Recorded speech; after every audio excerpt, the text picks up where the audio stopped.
Is there a world where AI is able to process things faster than the human brain at some point in the future? It's a great question, and in specific domains, we're already there. New generative AI programs like ChatGPT are pushing the boundaries of what was once thought possible. They use algorithms trained on enormous troves of data to answer prompts from users, doing everything from creating images to summarizing documents.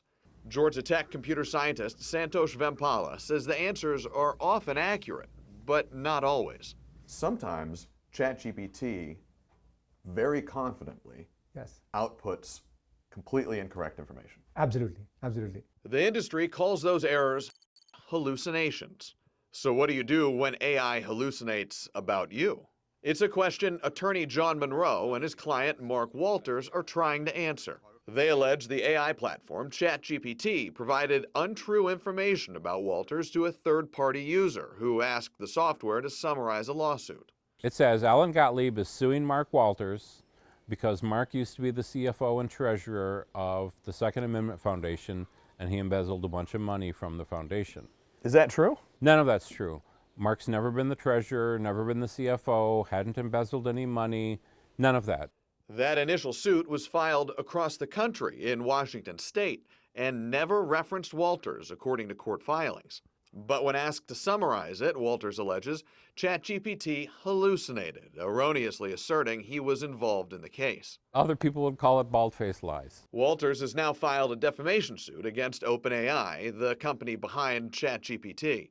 In its own court filing, OpenAI raised more than a dozen arguments claiming that it never defamed Walters and that the suit should be dismissed with prejudice. The case is currently working its way through the Gwinnett County Superior Court system and has not yet reached a verdict. But Monroe says the suit exposes a gap between this developing technology and the law designed to help you guard your reputation. I can't find a statute that says anything about generative AI in the statute book. UGA law professor Claire Norins says there isn't much direct court precedent either, with the Walters case possibly being the first of its kind in the nation to tackle the question, what do you do if AI says something untrue and offensive about you? That's an excellent question, and I think these cases are important to test the protections that exist under the law. Does it extend to this computer-generated speech? Millions of people using this. Professor Vempala says safeguards in the generative AI industry are still in their infancy too.